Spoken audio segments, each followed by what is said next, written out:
Islam futuristik. Assalamualaikum warahmatullahi wabarakatuh. Alhamdulillahirabbil alamin. A'udzubillahi minasyaitonirrajim. Bismillahirrahmanirrahim. Hei penguasa, adillah pada kami tak bodoh. Meski memang kami tak pandai, tapi kami berjanji akan tetap mengkritik sesuai isi hati. Saya terkesan oleh Jokowi karena ia adalah orang biasa, orang kebanyakan. Tetapi ia tahu bahwa dalam demokrasi, sebiasa apapun orang, dengan latar belakang seperti apapun, dengan segala keterbatasan apapun, semestinya setiap orang punya kesempatan untuk maju, untuk merebut dan menggapai mimpinya. Jokowi berjuang tanpa fasilitas orang tuanya. Ia orang biasa yang bertarung dengan amat sangat sengit dan kemudian memenangkan pertarungan itu. Sayangnya di ujung, ia justru memberi fasilitas kekuasaan yang dimilikinya untuk mempermudah anak-anaknya menggapai jabatan publik yang ia atau keluarga itu mimpikan. Ini adalah kenangan manis untuk saya ingat-ingat, tetapi menjadi terasa pahit ketika di ujung justru itulah yang ia tidak jalankan untuk anak-anaknya. Inilah analisa Rocky Gerung yang jauh terpikirkan dari orang biasa. Saya mengerti kegembiraan dari teman-teman tuh. Dan saya bukan pengamat politik, apalagi pemain politik. Saya hanya berupaya untuk mendalami mengapa bangsa ini berhenti untuk mengucapkan akal pikiran, akal sehat. Itu dasarnya tuh. Jadi kalau kita evaluasi secara mendalam sebetulnya, ini bukan buat Anies, bukan buat Ahok, lalu buat siapa? Jadi bahasa itu pun masih bahasa yang terlalu formal. Secara tegas, perintah Mahkamah Konstitusi setelah membaca keadaan, ini adalah pesan untuk menghentikan cawe-cawe Jokowi. Itu poinnya. Jelas itu. Kan itu yang terjadi sekarang tuh. Bisa membuktikan bahwa PKS ikutnya namanya merusak. Dan saya ngomongin di semua anggota depan anggota PKS. Pembicara tunggal, Ihsanuddin Nursi. Saya buktikan PKS ikut mengkontribusi rusaknya negeri ini. Subhanallah, astagfirullah. Saya bisa buktikan sama Anda. Saya buktikan ya? Buktikan, supaya Pak. tidak gibah ya? Iya. Lahir Undang-Undang 2507 tentang penanaman modal. PKS Menteri Pertaniannya siapa? Bukan. Anton Apriantono. Setuju meliberalkan sektor pertanian sampai saya datang ke rumahnya karena kebetulan sahabat. Undang-undang migas, siapa yang setuju? Anton siapa? Iwan Prayitno yang jadi gubernur.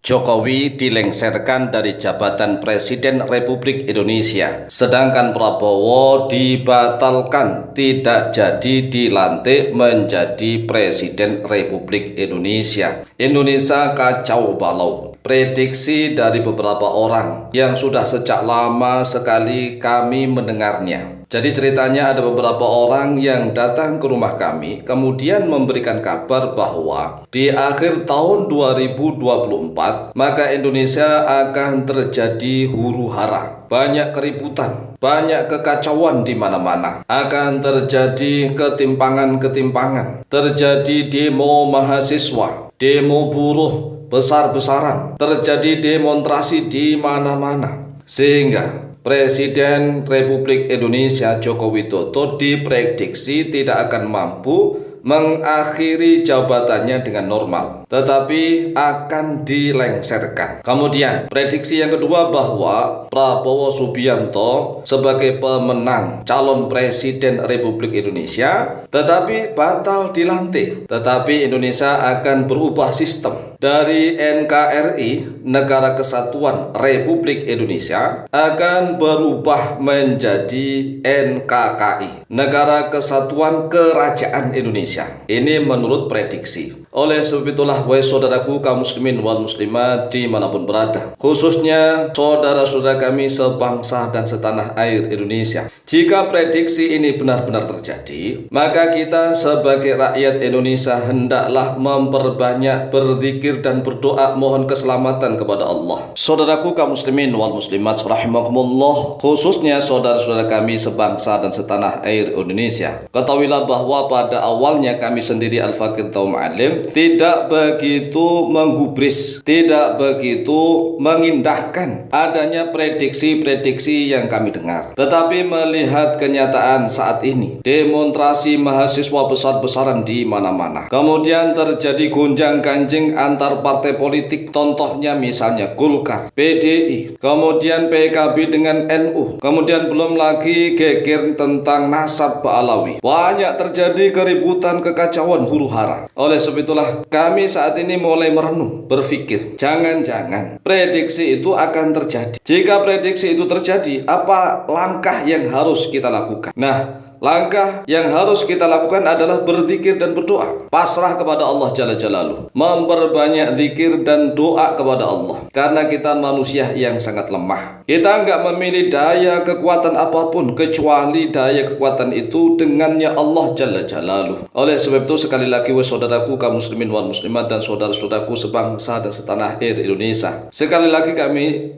jelaskan bahwa sudah sejak lama sekali. Sejak lama itu artinya ya mulai Presiden Jokowi ini menjabat presiden periode yang kedua. Jadi tatkala Presiden Jokowi menjabat presiden yang kedua sudah ada prediksi begitu. Kami mendengar prediksi dari beberapa orang bahwa di akhir tahun 2024, yaitu akhir masa jabatan Presiden Joko Widodo, akan terjadi banyak huru-hara, keributan dan kekacauan, serta akan terjadi gempa bumi yang sangat dahsyat. Nah, saat ini sudah seringkali beredar berita dari BMKG. BMKG mengabarkan bahwa Indonesia akan segera ditimpa oleh gempa megatrust. Gempa megatrust ini disinyalir akan terjadi di Indonesia, mulai dari Selat Sunda, kemudian Kepulauan Mentawai dan Siberut, juga terjadi di beberapa titik di wilayah Indonesia. Indonesia akan benar-benar kacau balau. Bahkan Presiden Joko Widodo, yaitu Presiden Jokowi, diprediksi tidak akan mampu mengakhiri jabatannya dengan normal. Namun Jokowi akan dilengsarkan. Nah, sekarang ini demonstrasi mahasiswa di mana-mana, tuntutannya adalah lengserkan Jokowi. Ini kan bahaya.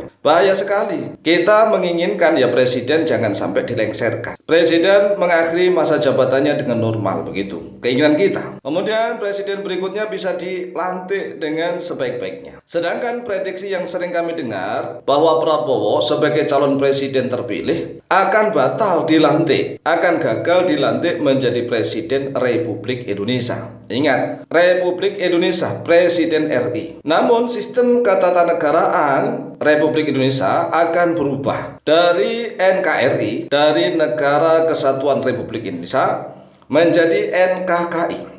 NKKI itu singkatan dari Negara Kesatuan Kerajaan Indonesia. Nah, prediksi ini sekali lagi sudah lama sekali kami dengar dan kami terima. Nah, sekarang ini kita lihat ternyata Sultan Hamengkubuwono sudah mulai didekati oleh presiden. Dan ternyata kesultanan-kesultanan di Nusantara sudah mulai didekati oleh para penguasa dan oleh anggota DPR RI. Apakah prediksi ini akan benar? Apakah prediksi seperti itu akan benar-benar terjadi ataukah tidak? Jawabannya wallahu ta'ala a'lam bishawab. Hanya Allah Ta'ala lah yang akan mengetahui pada kebenaran prediksi itu. Karena namanya prediksi ya sama saja dengan meramal. Prediksi itu ramalan. Meramal terjadinya sesuatu yang belum terjadi saat ini yang akan datang. Jadi ramalan atau prediksi itu adalah memperkirakan terjadinya sesuatu di masa depan. Sedangkan pada awalnya kami sendiri Al-Fakir Taumalim tidak begitu mempercayai adanya prediksi-prediksi atau ramalan. Namun akhir-akhir ini kami sudah mulai merenung. Ini kok kelihatannya begitu. Kelihatannya kok bagaimana begitu? Karena mahasiswa ini sudah mulai demonstrasi besar-besaran di mana-mana, bahkan pagar gedung DPR RI itu dirusak, itu ya seolah-olah bebas begitu. Kemudian tidak hanya di Jakarta, tetapi demonstrasi mahasiswa terjadi di mana-mana. Kemudian kita lihat gegernya partai-partai politik di Indonesia. NU dan PKB aja sudah jelas, sampai saat ini sangat genting. Belum lagi ini geger antara nasab, ya geger nasab Ba'alawi yang ada di Indonesia. Kemudian belum lagi gegernya PDI dengan Jokowi nih, Jokowi dengan PDI. Pokoknya banyak sekali akan terjadi huru-hara, keributan, kekacauan. Nah, kita sebagai umatnya Nabi Muhammad SAW dan sekaligus sebagai rakyat Indonesia yang beragama Islam, kita sekali lagi perbanyak zikir dan doa, memohon kepada Allah Jalla Jalaluh.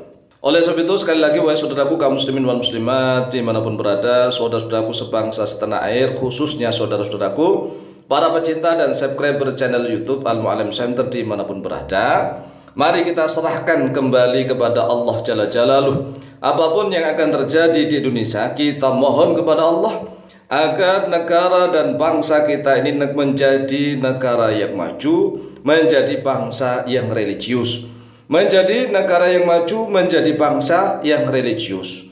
Pemimpin-pemimpinnya adil, arif, bijaksana.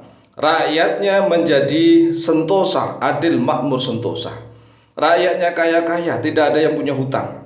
Rakyatnya sejahtera, hidupnya adil, makmur. Indonesia akan menjadi Tuan akan menjadi pusat peradaban ilmu dan pengetahuan di seluruh dunia. Mudah-mudahan seperti itu. Walaupun sistem berubah, yang penting rakyat adil, makmur, dan sejahtera. Amin, amin, Allahumma amin. Gempa besar mengancam Indonesia. Kata BMKG, tinggal menunggu waktu. Terus kita harus ngapain? Sudah beberapa kali BMKG memperingatkan ancaman gempa besar di Indonesia. Salah satunya potensi gempa besar di selatan Pulau Jawa. Setelah gempa Jepang pekan lalu, BMKG kembali memperingatkan potensi gempa megatrust. Kali ini di Selat Sunda dan Mentawai Siberut yang kekuatannya bisa di atas magnitudo 8. Gempa di titik itu katanya tinggal menunggu waktu karena gempa terakhir di situ katanya sudah lebih dari 200 tahun yang lalu. Maksud kata-kata menunggu waktu itu bukan berarti akan terjadi dalam waktu dekat karena gempa tidak bisa diprediksi, kata Kepala Pusat Gempa Bumi dan Tsunami BMKG, Daryono. Disebut menunggu waktu karena segmen-segmen sumber gempa di sekitarnya sudah melepaskan energinya, sementara segmen-segmen di dua lokasi tadi belum melepaskan energinya. Tapi kenapa ya di zaman yang serba modern ini dengan segala kecanggihan yang ada, para ahli belum bisa memprediksi kapan terjadinya gempa? Sebenarnya ada 3 hal yang dibutuhkan para ilmuwan untuk memprediksi gempa. Pertama, mereka harus menemukan lokasi atau titik di mana gempa berpotensi akan terjadi supaya bisa memberikan peringatan kepada masyarakat dan membuat prosedur keselamatan. Kedua, para ahli juga harus memprediksi waktunya, kapan gempa akan terjadi. Ketiga, mereka juga harus menentukan seberapa besar kekuatan gempa nantinya agar bisa memperhitungkan potensi kerusakannya, termasuk berapa banyak jumlah korban. Namun hingga saat ini belum ada ilmuwan yang bisa mengkombinasikan 3 hal itu untuk bisa membuat prediksi gempa. Sebab daerah gempa mempunyai banyak patahan sehingga sulit untuk memahami dan memprediksi perilakunya. Dan enggak semua gempa bumi mengirimkan sinyal yang jelas sebelum terjadi. Para ilmuwan juga perlu mengamati data dan mengukur pergerakan tanah di wilayah yang luas selama bertahun-tahun. Dan sulit untuk memutuskan apa yang harus dilakukan sebagai bentuk respons dari prediksi yang tidak pasti itu. Karena peringatan yang salah bisa menimbulkan kerugian secara material dan membuat kepercayaan warga luntur yang berpotensi membuat peringatan gempa di masa mendatang bisa diabaikan. Oke, gempa masih belum bisa diprediksi, tapi apa yang perlu kita persiapkan ya sebelum potensi gempa itu menjadi kenyataan? Hal mendasar yang harus dilakukan masyarakat itu adalah ketahui di mana Anda berada dan potensi bencana apa yang ada di situ. Ini sudah tersedia sebenarnya informasinya untuk seluruh Indonesia oleh BNPB sejak mungkin 2012 di platform yang namanya Inaris. Ini daerah saya ada di mana ya? Ini tempat saya ada jalur evakuasi nggak ya? Kalau misalkan tidak ada, kemana kita harus secepat mungkin bisa evakuasi ketika terjadi bencana?